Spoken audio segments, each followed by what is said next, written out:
You know, a lot of times people do read body language. They do read people. They know what's going on, but they don't do much about it because they've gotten used to it. I always tell people you get what you tolerate. And if you go to a meeting and everybody's on their cell phone when you're talking about something important and you just let that continue, pretty soon the meetings are a total waste of time. So what I really believe is when you read something, you got to act on it. You got to do something. You can't lead other people if you're the one on your phone in the middle of the meeting either, right? So you got to lead by example. You've got to not tolerate within yourself or other people things that don't support what you are. And you've got to, when you see there's a challenge, when you see there's something that's not congruent, they're saying one thing and they're feeling another, you got to meta-comment. Say, tell me more. What's really going on? If you get in the habit of doing that, then you're never going to be bored in a business meeting again, first of all. People get bored because people are just saying the same things over and over again. They're managing their business, they're managing their life, they're not innovating, they're not creating, they're not digging deep, they're not pushing each other. When you get a culture of people, and all it takes is one, where a leader steps in and they will not settle for a half-assed answer, and they can be playful, they can be funny, they can be warm, they can be direct, they can be crazy about it, but they keep probing, you're gonna get to what's real. And when you get to what's real, that's when you start creating breakthroughs in business and in life. There is another level. The only reason you keep saying there isn't is you feel so exhausted about where you are. But life, the universe, or God is just testing you because there is another level. If this is good, giant jump to excellence, giant from good, poor to good to excellence. There's a level where all your dreams are realized. There's a level that you've always dreamed about. It is real. It has not gone away.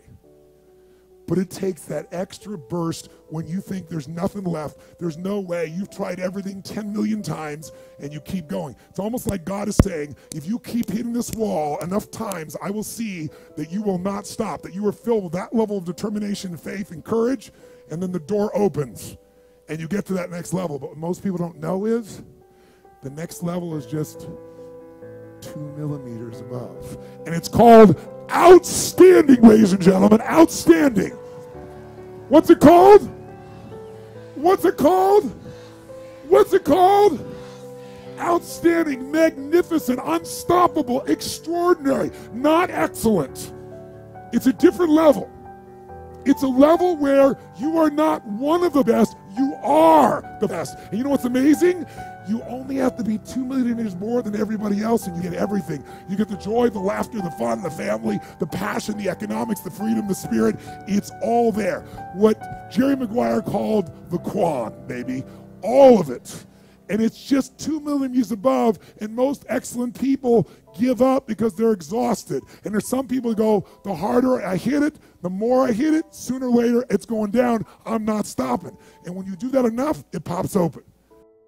This could be the greatest time you ever live if you control what you focus on, if you find a more empowering meaning, and if you decide to model the actions of those who succeeded before you. It can be the best financial time, the best emotional time, the best spiritual time of your life, but you better take control of your state. And if you think you're going to do it just by today, you're wrong. You're going to need to get yourself some rituals. Right now, every one of you in this room is controlled by your rituals. I don't just mean this one. I mean every morning you get up. I know your body. I can look at your body right now, and I can guess your rituals. Some of you, your rituals to work out 5 times a week, I can see it clearly. 4 to 6 times a week, it's obvious. Because you couldn't look like that if you didn't do that. Some form of workout. I don't care if it's walking, lifting, whatever. Some of you, it's obvious that lifting weights is part of it. You can see by that man's muscles. I know what his rituals are. Because your life comes from your rituals. If you don't develop the ritual, you're kidding yourself. How many agree with me on this? Raise your hand, say I. And there are rituals that put you in state, and there are rituals that take you out of state. You have rituals in your relationship, you have rituals with your body, you have rituals around your finances, and the rituals that worked in the reaping time of fall in the markets and in business and in real estate, those rituals won't work now. If you do the right thing at the wrong time, you get pain. I'll say that again. If you do the right, you go, but Tony, I'm doing the right thing, but I'm not being rewarded. If you do the right thing at the wrong time, you don't get rewarded, you get pain. So you better do the right thing at the right time, and to do that, you better know what season you're in, and to do that, you better learn how to change your state, how to take control of your own conditioning. That's what I live for. Does this make sense to you, yes or no? Come on, guys, yes or no? So now it's time to train yourself to do that. I'll show you how fast it can change. Try this just for a second. I want to show you what you can do with just focus. Try this for a moment. I'm going to give you a test. Sit up in your chair with some energy. Make sure your buddy next to you is in a strong state. If otherwise, adjust their state. Come on, change their physiology, whatever they got to do. See if they're ticklish. That might help. Now do this. I want you to look around this room right now and find everything in this room that you can find that is brown as fast as you can. Look for brown, look for brown, look for brown, look for brown. Look around you, look for brown, look for brown, look for brown. Okay, close your eyes. I'm going to give you a test. With your eyes closed now, shout out loud everything you saw that was red. If you see a lot more brown right now than red, say yes. Open your eyes. Look for red now. I want you to really look for red. Look for red, look for red, look for red. Anything you can find that's red, look for red. All around you, look for red. Raise your hand if you found more red this time and say I. Why did you find more red this time? Because seek and you shall. That's right. Whatever you focus on, you're going to find it. In fact, let me tell you something. You'll even find it when it's not there. How many saw burgundy, called it red, just so you could have more things you counted? Raise your hand, say, I, come on. See, whatever you're looking for, you're going to find. So if you want to change your life, my friends, you've got to change your physiology and you got to change your focus. By the way, how fast can you change that stuff? How fast, my friends? How fast? How fast? Come on. In a heartbeat, once you rechange your conditioning. That's all you got to do. And you can do it fast. You can do it with a question or two. Try this right now. Answer this question in your mind and be honest. What in your life today, if you wanted to be, could you feel proud about right now? If you wanted to feel proud, if you didn't feel like, I shouldn't be proud, if you wanted to feel proud, what could you be proud of in your life today? Your children, your health, your body. Is there a problem you faced? Instead of running from it, you finally stepped up and handled it? What could you feel proud of in your life today if you wanted to feel proud? How many can think of something?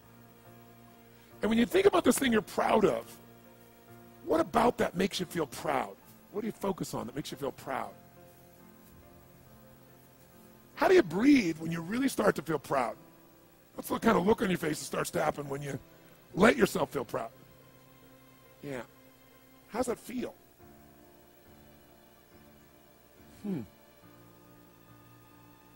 Think of another area of your life. Think of an area of your life that you're grateful for. Or if you go, I'm not grateful. If you wanted to be grateful, what's an area you could feel grateful for? What could you feel grateful for if you really wanted to feel grateful? How many can think of something you could feel grateful for? Let me see your hands. And what about that are you grateful for? What do you focus on that makes you feel grateful? How does it feel when you're really, truly feeling filled with gratitude?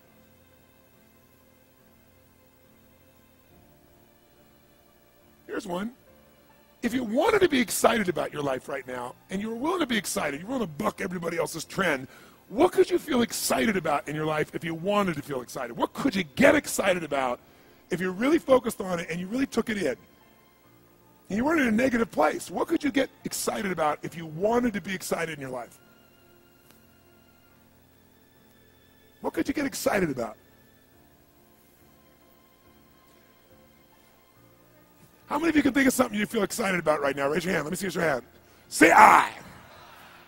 When you're really excited about it, what about that excites you? Or when you're really excited, how do you feel? How do you speak? What's your life like? By the way, when you're excited, does it tend to touch other people? Yes or no? Absolutely. By the way, do people have a tendency, by the way, who feels different right now than just even a couple moments ago? Raise your hand and say I. Why? Because focus is controlled by questions. If you ask a different question continuously, not once, continuously, you will get a different answer. If you ask a lousy question, you get a lousy answer and a lousy state. Somebody says, why does this always happen to me? It doesn't always happen to you, but the brain's like a computer. Ask it a question, it'll have to come up with an answer. Because you deserve it, you idiot. Someone will say, how come I can never lose weight? You can lose weight, but if you keep saying, how come I can never lose weight, the brain's got to come and answer. It goes, you're a pig. Lousy questions create what? Lousy answers. Ask a better question, get a better answer. Now here's what I want you to get. I want you to get that you can change your state. How fast, guys? How fast? How fast? And if you get the habit of doing it, you'll have a different life.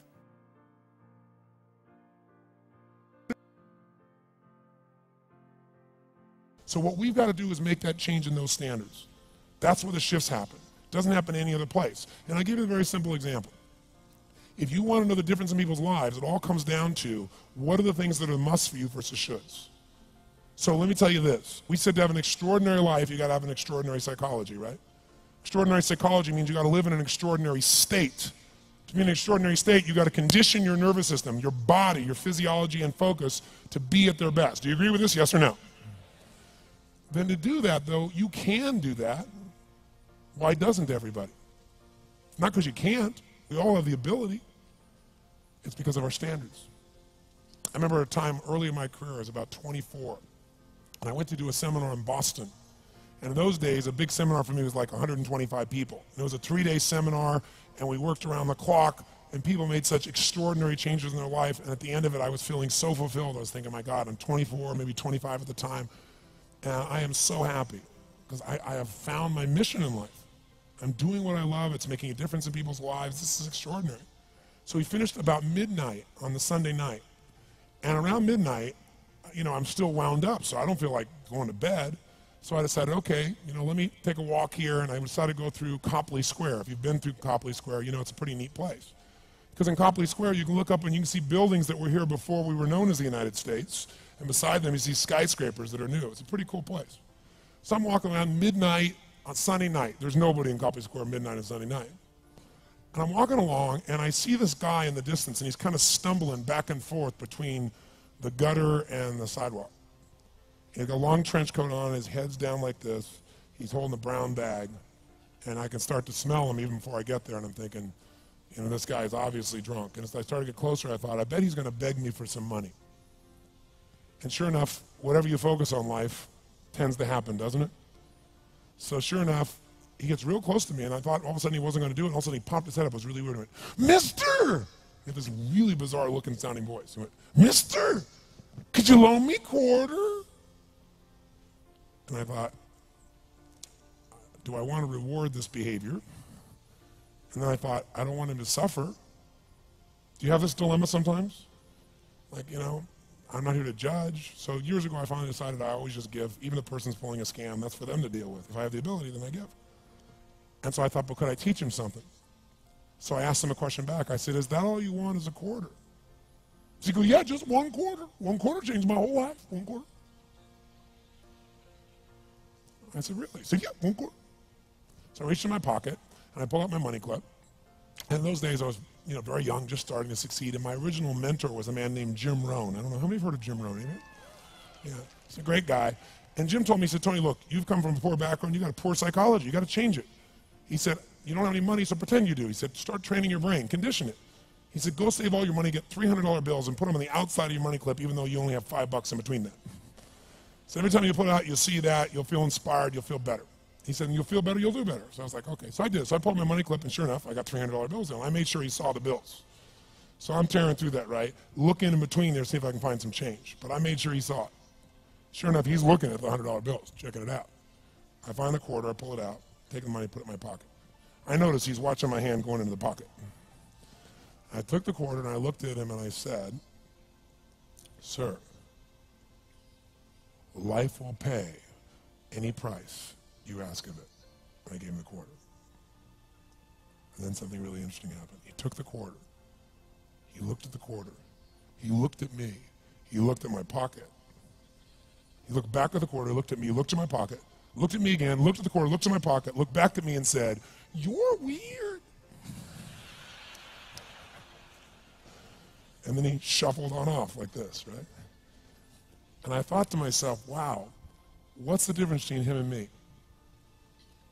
I mean, I was 24, 25 at the time, doing what I love most, have my mission in life, and he's in his early 60s, drunk on the street begging for quarters.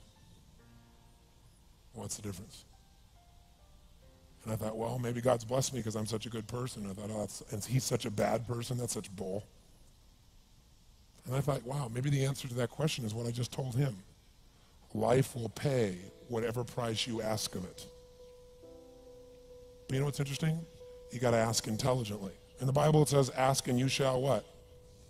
Yeah, pretty good formula. You ought to look into it. But you know what?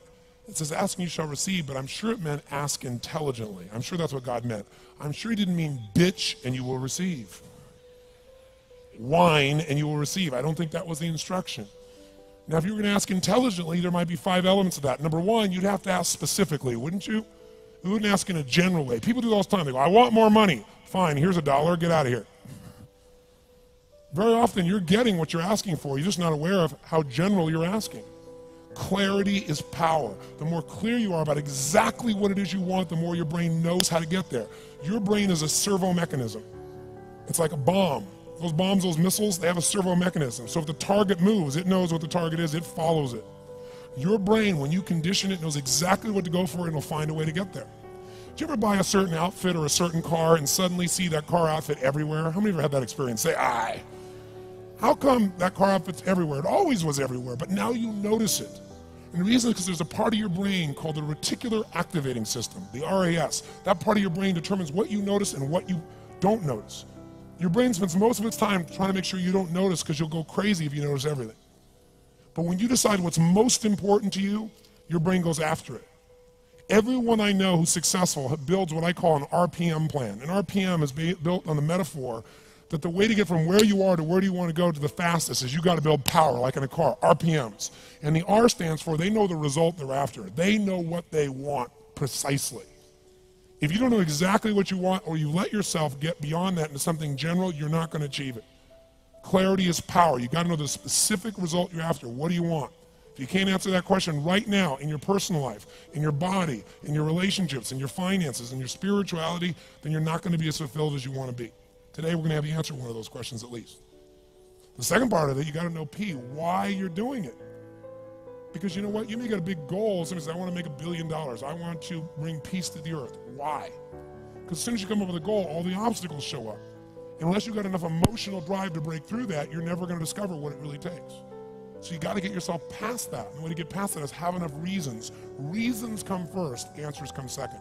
This man did not know what he wanted. He did not have enough reasons. To ask intelligently, you got to ask specifically. To ask intelligently, you got to know why you want it, have enough drive to make it happen, enough juice to make it happen. If you don't have enough reasons, you will not make it happen. And the M is, what is your massive action plan? What is going to get you to actually fall through? Because the first plan's not going to work and the second plan's going to work, so you better have enough plans that if the first two don't work, you still got something else. Otherwise, you're going to be having excuses why it didn't work. So asking intelligently requires that. So if we're going to be extraordinary in our results, we've got to be in an extraordinary state. We've got to know what we want and we've got to go use it.